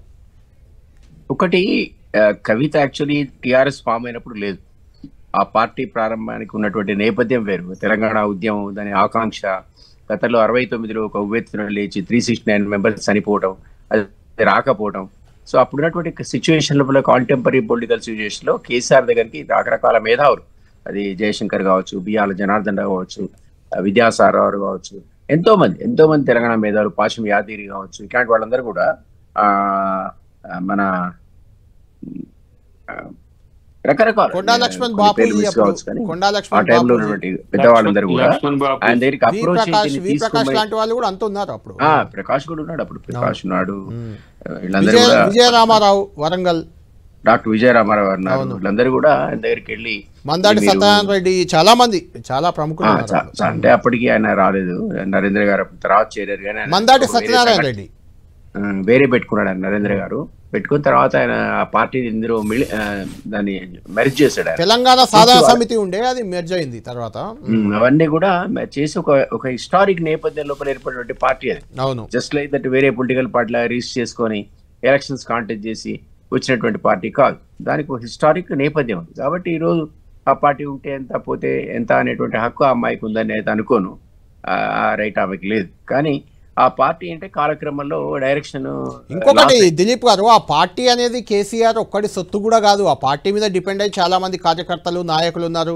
కేసీఆర్ పై విచారణకు ఆదేశిస్తే పార్టీ పోతే ఎంత ఉంటే ఎంత అనడం కూడా తప్పు పడుతున్నారు, చాలా మంది తప్పు పడుతున్నారు దాన్ని. ఆ పార్టీ నాకు ఇప్పుడు లేకపోయినా నేను ఆ మాట అన్నా, అది ఆమెకు ఆ హక్కు లేదు అని. ఎందుకంటే దాని హిస్టారిక్ నేపథ్యం వేరు, ఏర్పడ్డ సందర్భం వేరు. ఇంతకుముందు అద్దంకి దయాకర్ కూడా అన్నట్టుగా ఆయన కంట్రిబ్యూషన్ లేకుండా తెలంగాణ ఏర్పడ్డది అని దయాకర్ నేనన్నా తప్పే. డెఫినెట్లీ రేవంత్ రెడ్డి గారు కూడా పలు సందర్భాల్లో అన్నారు అదే మాట. కేసీఆర్ కంట్రిబ్యూషన్ ఎవరైనా తగ్గించలేము అన్నారు, రేవంత్ రెడ్డి గారు కూడా అన్నారు. అదే చెప్తున్నాను, రేవంత్ రెడ్డికి అసలు ఉద్యమంతో సంబంధమే లేదు, వేరే విషయం. కానీ బట్ అది వదిలిపెట్టాడు. అప్పుడు ఉన్నటువంటి అవసరాలు కానీ ఆయన అందులో లేడు, అది సమైక్యవాద పార్టీలో ఉన్నాడు, ఆయనకు అవకాశం లేకపోయింది, ఎవరేమైనా తప్పట్లేదు. బట్ ఉన్నటువంటి కాంటెస్ట్ లోపల ఒక సందర్భంలో జేఏసీ ఏర్పడిన తర్వాత కానీ ఒక ఊపు రాలేదు. ఆ జేఏసీ ఎంచుకున్న ఉద్యమ రూపాల లోపల బీఆర్ఎస్ కూడా పాల్గొనలేదు. మనం చూసాం టీఆర్ఎస్ పాల్గొనలేదు. అది అసెంబ్లీ ముట్టడి కావచ్చు, మిలియన్ మార్చ్ కావచ్చు, అదే లా అండ్ ఆర్డర్ దెబ్బతింటాయి అనుకున్న కొన్ని అంశాల్లో దూరం ఉంది బీఆర్ఎస్. అవును, వాళ్ళు దూరం ఉన్నారు, అఫీషియల్ గా ప్రకటించారు ఇందులో మేము పాల్గొనట్లేదని. మళ్ళీ తర్వాత అవి సక్సెస్ అయినాక అందులో వాళ్ళు కూడా షేర్ చేసుకోవాల్సిన పరిస్థితి, అందులో చేరాల్సిన కంపల్షన్ క్రియేట్ అయింది. కాబట్టి ఒక హిస్టారిక్ నేపథ్యం ఉంది, వేరే పొలిటికల్ పార్టీలా కాదు అది. ఆ పార్టీకి నేను ఎంతకాలం కింద వెళ్ళిపోయినా కూడా ఆ మాట అంటాను నేను. ఒక ఎమోషనల్ అటాచ్మెంట్ దయాకర్కు ఉంది, నాకుంది. నేను చెప్తున్నా అసలు అంటే అందరికీ తెలంగాణ అనుకున్న ప్రతి వాళ్ళకి కూడా ఏదో రకంగా ఏదో ఒక రూపంలో జేఏసీతో కానీ బీఆర్ఎస్ తో కానీ ఒక అనుబంధం ఏర్పడ్డ సందర్భం చూసాం మనం. ఎవడైనా సరే సాగరహారం అప్పుడు మిలియన్ మార్చ్ అప్పుడు ర్యాంక్ బండ్ లేకపోతే మనం చేరుకోకపోతే మనం తెలంగాణ పుట్టి వృధా అనుకునేటువంటి సందర్భం జ్ఞాపకం ఉంటుంది. అట్లాంటి పరిస్థితిలో తెలంగాణ ఉద్యమం వచ్చి దాని ద్వారా అందులో వన్ ఆఫ్ ది పార్టీ ఏంటంటే బీఆర్ఎస్ కీలక భూమిక పోషించింది. కాబట్టి ఈరోజు అది ఉంటే ఎంత పోతే అంటే మీకు కానీ మాకు కూడా అరే ఇదేంటి అనేటువంటి సందర్భం. దానికి ఆ అమ్మాయికి ఆ హక్కు ఉందని అనుకోను. But over a period of time అధికారం వచ్చిన తర్వాత ఇంతకుముందు అద్దంకి దయాకర్ అన్నట్టు వాళ్ళు దాన్ని ఉద్యమ ఆకాంక్షలకు అనుగుణంగా పరిపాలించుంటే, ఆశ్రిత పక్షపాతం లేకుండా కొందరు వ్యక్తులకి అధికారం అప్పచెప్పి కొందరు యథేచ్ఛగా కుటుంబ సభ్యులే లూటీ అన్నది చేయకుండా ఉండుంటే నిజానికి మనం ఎవరైనా కూడా ఈ రోజు కూర్చొని మీరు నేను చర్చ పెట్టేవాళ్ళం కాదు. కానీ ఆ పొరపాట్లు చేశారు, డైరెక్షన్ అనేది కోల్పోయింది ఆ పార్టీ. కాబట్టి ఎప్పటి నుంచో ఆ పార్టీ డైరెక్షన్ కోల్పోయిన కొద్దీ ప్రజల లోపల ఆదరణ క్రమక్రమంగా మసకబారుతూ వచ్చింది. ఈ రోజు అది పీక్ వచ్చింది. కాబట్టి అప్పుడు జరిగినటువంటి తప్పులేంటి వాళ్ళే అనలైజ్ చేసుకోవాలి. ఈ రోజు రేవంత్ రెడ్డి ఎంక్వైరీలు చేసి సిబిఐ ఎంక్వైరీ చేసి నిర్ధారించడం కాదు. ఆ పార్టీ ఇంటర్నల్ గా ఈ పార్టీకి ఎప్పుడో ఏ తప్పులు చేసాం, ఎక్కడ కరప్షన్ జరిగింది, దీనికి కారణం ఎవరు అనలైజ్ చేసుకుని లేదు రేపు పొద్దున మేము చేయమని ఉంటే ఆ పద్ధతి వేరుగా ఉండేది. కానీ ఒక పక్క తప్పులు చేసి లక్షలాది కోట్ల అవినీతి జరిగి కళ్ళెదురుగా కాళేశ్వరం కూలి ఇవన్నీ జరిగిన తర్వాత ఎంక్వైరీస్ రాకుండా ఉండాలంటే లేదా దీనికి ఎవరు బాధ్యులు గారు, ఒక హరీషే బాధ్యుడు లేదా మరొక సంతోష్ రావు బాధ్యుడు, కేటీఆర్ బాధ్యుడు అని కూడా అనలేం కదా. ఎందుకంటే కేసీఆర్ బాధ్యత అక్కడ ఉంది ఈ పార్టీలో. కాబట్టి ఏ ఎంక్వైరీ అయినా కూడా వాటాల సంగతి, షేర్ల అవినీతి వాటాల సంగతి వేరు. కానీ అల్టిమేట్ గా లీడర్ ఎవరైనా ఆ డైరెక్షన్ పోతుంది, ఎంక్వైరీ పోతుంది తప్ప అతన్ని మీరు పక్కకు తీసి వేరే వాళ్ళ మీద చర్యలు చేపట్టలేదు. రైట్, ఫైనల్ గా ఒక మాట కవిత చేస్తే ఇంకొక ఆరోపణకు సంబంధించి కంక్లూడ్ చేద్దాం. ఫైనల్ గా హరీష్ రావు, సంతోష్ రావు అవినీతి చేశారు, వాళ్ళు కేసీఆర్ పైయే కుట్రలు చేస్తున్నారు, దాని వెనుక రేవంత్ ఉన్నాడు. ఇందులో వాస్తవం ఉందా, లేదంటే కవితతో ఇలా మాట్లాడించడం వెనుక రేవంత్ ఉన్నాడు అనే దాన్ని మీరు సమర్థిస్తారా? మీకు ఎందులో కొంత జస్టిఫికేషన్ కనిపిస్తుందంటే ఏం చెప్తారు? నేనైతే నిజానికి ఎప్పటి నుంచో విన్నా, ఈ పాలిటిక్స్ కంటే ముందు కూడా కవితకు రేవంత్ కి బిజినెస్ సంబంధించిన లావాదేవీలు ఉన్నాయని. మరి నాకు తెలియదు ఆ రోల్ ఎంతవరకు ఉంది అతనికి అనేది నాకు నిజంగా తెలియదు. బట్ ఒకటి వాతావరణాన్ని, ఆరోపణలని, సీన్ సిచ్యువేషన్లు చూస్తే హరీష్ రావు వెనుక రేవంత్ ఉండే అవకాశం కనిపిస్తుందా, కవిత వెనుక ఉండే అవకాశం ఉందా? కళ్యాణ్ ఒక మాట చెప్తున్నా, ఒకసారి అధికారంలో మీరుంటే సీఎం సీట్ లో ఉన్నాక మీకు అపారమైనటువంటి ఇన్ఫర్మేషన్ వస్తుంది, ఇంటెలిజెన్స్ ద్వారా కావచ్చు, వేరే ప్రైవేట్ గా కావచ్చు. ఈ ఇన్ఫర్మేషన్ క్రోడీకరించుకొని మీ సీటు మీరు కాపాడుకునే క్రమంలో విపక్షాలను మీరు విడగొట్టే ప్రయత్నం ఖచ్చితంగా చేస్తారు. ఎవరి వెనుక ఉండి చేస్తున్నారు అనేది నా పాయింట్. నేననేది ఆ కారణం చేత రేవంత్ కూడా ఇట్లాంటిదైనా వాసన వచ్చినా లేదా కనపడ్డా వినపడ్డా దాన్ని మరికొంచెం అగ్నిలో ఆజ్యం లాగా దాన్ని రెచ్చగొట్టే ప్రయత్నం ఖచ్చితంగా చేస్తాడు. ఎందుకంటే తన సేఫ్టీ కొరకు అంటున్నాడు. అదే ఎవరు వెనుకుండి చేసే అవకాశం ఉంది? హరీష్ రావు వెనుకుండా, కవిత వెనుకుండా? హరీష్ అండ్ కవిత ఇద్దరు వెనుక ఆయన ఉన్నాడని నేను అనుకుంటున్నాను. ఇద్దరు వెనుక ఉన్నారా, ఇద్దరు వెనుక లేరా? ఇద్దరు వెనుక ఉన్నాడని అనుకుంటున్నాను. ఇద్దరు వెనుక, ఒక్కరు కాదు. Okay, right. Thank you Dilip గారు, thank you very much. Dayakar గారు, ఫైనల్గా ఇద్దరు వెనుక హరీష్ ఉన్నారు ఆ పార్టీని దెబ్బతీసేందుకు, రేవంత్ రెడ్డి ఇద్దరు వెనుక రేవంత్ రెడ్డి ఉన్నారు ఆ పార్టీని దెబ్బతీసే ప్రయత్నం రేవంత్ రెడ్డి చేస్తున్నారని నేను అనుకుంటున్నా అనేది దిలీప్ గారి మాట. ఏం చెప్తారు దానికి? నిజంగానే అగ్నికి ఆజ్యం పోయడం అంటాం కదా, అంటే ఈ ఇష్యూలో రేవంత్ రెడ్డి ప్రమేయం కూడా ఉందంటారా? ఇప్పుడు ఎవరికి ముందు ఎవరికి వెనక రేవంత్ రెడ్డి గారికి ఉండాల్సిన అవసరం లేదు. ఎందుకంటే వాళ్ళ మధ్యన వచ్చిన స్పర్ధలు అనేవి రాజకీయ స్వార్థంతో కూడుకొని ఉన్నాయి. రాజకీయ స్వార్థం ఎక్కడికైనా తీసుకుపోతుంది. రాజరికంలో చూస్తాం మనం, రాజు కొడుకుల మధ్యన రాజు బిడ్డల మధ్యన వచ్చే పంచాయతీలు ఎట్లా ఉంటాయో, అందుకనే ప్రజాస్వామ్యంలో రాజకీయం ప్రాక్టీస్ వద్దు నాయన అంటే విన్నాడు కేసీఆర్. అందరినీ ఇట్నే తీసుకొని పోతా. ఇప్పుడు ఒక ఇంట్లో ఒకళ్ళు ఉంటే ఇంకొకళ్ళు ఉండాలంటేనే ఇబ్బందులు అవుతున్న రోజులు. ఇప్పుడు రేవంత్ రెడ్డి గారికి ఎంతమంది ఉన్నారు అన్నదమ్ములు? వాళ్ళందరినీ రాజకీయాలకు తీసుకురాలేకపోయింది.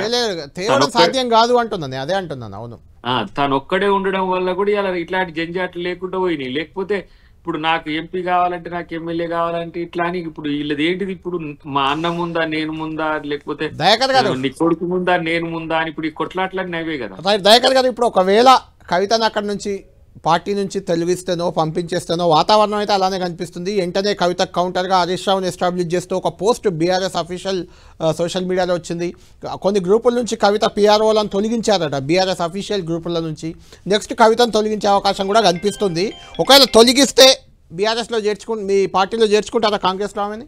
ఎందుకంటే మీ ఎమ్మెల్సీ అఫీషియల్గా ఇప్పటికీ మీరు ఆ మధ్య సస్పెండ్ చేశారు, కానీ ఆయన కూడా మీ ఎమ్మెల్సీ. తీర్మార్ మల్లన్న చెప్పిన మాట ఇది. కవితను క్యాబినెట్లోకి తీసుకోవడానికి కూడా రేవంత్ రెడ్డి ప్రయత్నం చేస్తున్నాడు అని చెప్పారు. కాంగ్రెస్లో చేర్చుకుంటారా, క్యాబినెట్లో పెట్టుకుంటారా అంటే అవన్నీ రుమార్సే ఇప్పటి వరకు. అయితే ఏ ఉన్నా కూడా పార్టీలోకి వస్తే తీసుకుంటారా? మీ మద్దతు ఉంటుంది ఆమెకి పార్టీలో చేరడానికి? కాదు, పార్టీ నిర్ణయం బట్టి ఉంటది, కానీ పార్టీ కూడా మీ మద్దతు ఉంటుందా? ఇంత డిస్టర్బెన్స్ లో మద్దతు ఉంటుందా? కాదు, ఇంత డిస్టర్బెన్స్ లో ఎవరి మద్దతు కూడా ఉండడానికి అవకాశం తక్కువ ఉంటది. కాబట్టి సరే, రాజకీయ జీవితంలో తను ఎటు ఎంచుకుంటున్నది. ఆ మధ్యన సోనియా గాంధీ గారి గురించి మాట్లాడినప్పుడు సోనియా గాంధీ గారితో మంచి సంబంధాలు ఉన్నాయి కాబట్టి అట్లా రావచ్చు అని కొంతమంది. తర్వాత కొన్నిసార్లు బీజేపీతో ఉండబట్టి కేసీఆర్ కుటుంబంలో ఇద్దరు, రమ్యారావు మీ పార్టీలో ఉన్నది, ఉమేష్ రావు మీ పార్టీలో ఆల్రెడీ ఉన్నాడు, ఆయన కూడా కేసీఆర్ కుటుంబ సభ్యులే. ఇప్పుడు మూడో సభ్యురాలు ఆడేది ఏముంది? ఈ కాదు, కేసీఆర్ కూడా మా కుటుంబ సభ్యుడు, కాంగ్రెస్ కుటుంబ సభ్యుడే. కానీ ఇప్పుడు ఈ కవిత గారి విషయంలో మాత్రం ఇప్పటి వరకు మాకైతే ఏమి లేదు. వ్యక్తిగతంగా వేరు వ్యక్తిగత అభిప్రాయాలకు పార్టీలో ఏం రాలేదా? పార్టీలో అంటే కవితను చేర్చుకునే చర్చ పార్టీలు జరగలేదా? మీకు తెలుసా? కన్ఫర్మ్ గా జరగలేదు. నాకు తెలిసి అఫీషియల్ గా ఇంతవరకు లేదు. థ్యాంక్ యూ దయాకర్ గారు. చూద్దాం కవిత దారేటు అనేది చూద్దాం. కవిత కల్లోలం మాత్రం కారు పార్టీలో ఒక సునామీలా మారింది. రోజు రోజుకు ఆమె మాటలతో ఆమె చేతలతో బీఆర్ఎస్ పార్టీకి మాత్రం కొంత ఇబ్బందికర వాతావరణం కనిపిస్తుంది. దీని నుంచి ఆ పార్టీ ఎలా ఓవర్కమ్ అవుతుంది, కవిత విషయంలో ఏ రకంగా రియాక్ట్ అవుతుంది అనేది ఖచ్చితంగా ఆసక్తికర అంశంగా మారింది. దీనిపై కేసీఆర్ ఎలాంటి ముగింపు ఇస్తారు, లేదంటే కవిత ఎలాంటి స్టెప్ తీసుకోబోతుంది ఇప్పుడు అనేది మనం వేచి చూడాలి. ఇది స్పెషల్ డిబేట్.